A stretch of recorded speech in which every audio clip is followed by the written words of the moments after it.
Viens, Seigneur notre Dieu, délivre-nous. Montre-nous ton visage et nous serons sauvés. Alléluia, Alléluia, Alléluia, Alléluia, Alléluia,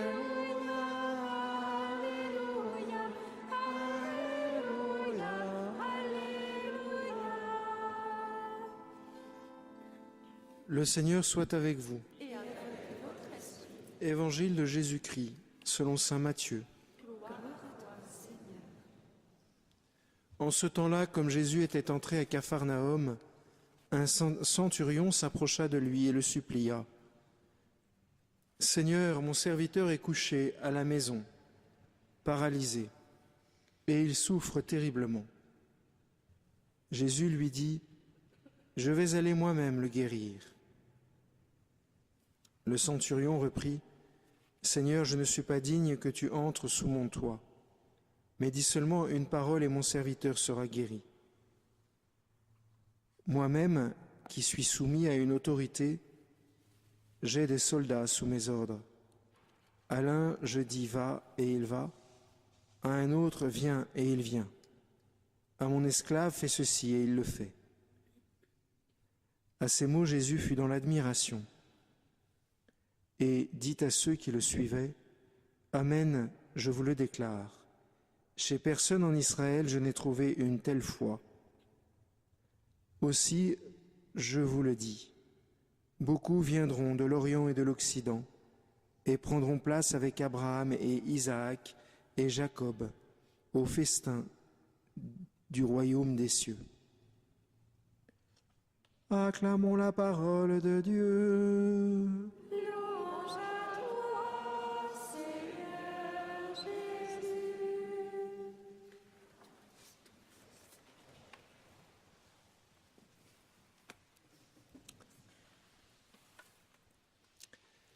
Dans les dernières semaines que nous avons traversées, il y a eu plusieurs fois où, dans l'Écriture, nous avions des paroles concernant le jugement dernier, et où on entendait ces mots, où il y aura des pleurs et des grincements de dents, etc., autant de choses qui auraient pu nous faire peur. Eh bien alors voilà une phrase qui devrait nous mettre dans la paix si la paix n'est pas arrivée encore. Beaucoup viendront de l'Orient et de l'Occident et prendront place avec Abraham, Isaac et Jacob au festin du royaume des cieux. Voilà. Donc il y a plus de gens au ciel qu'on l'imagine. C'est important de se le dire. Et voilà.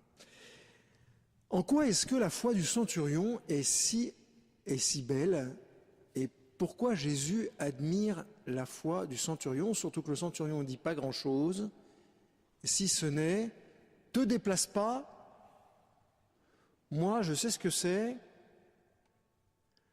quand je donne des ordres, on les obéit, on les fait, on les accomplit ».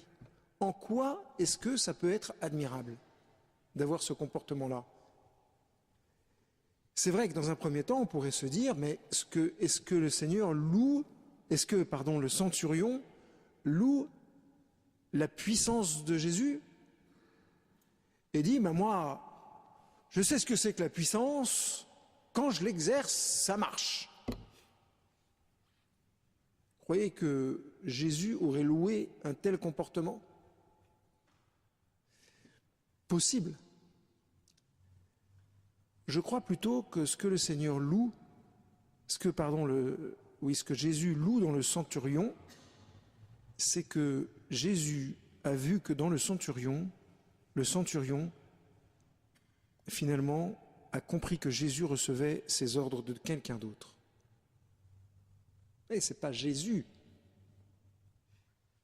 qui est le maître, qui se comporte comme un maître. C'est son Père. Et il me semble que la grande foi du centurion, c'est d'avoir compris que Jésus n'agissait pas de lui-même et que la force qu'il avait reçue, il la recevait de son Père.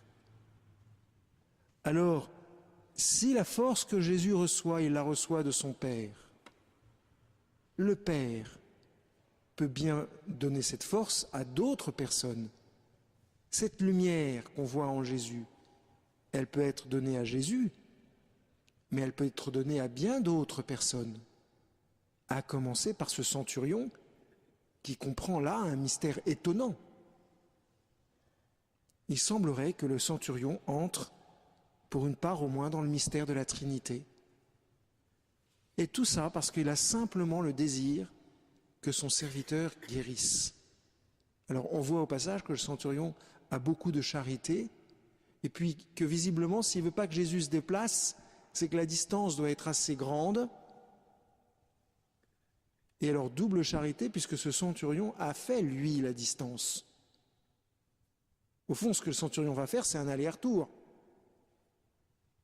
Il ne veut pas imposer ça à Jésus.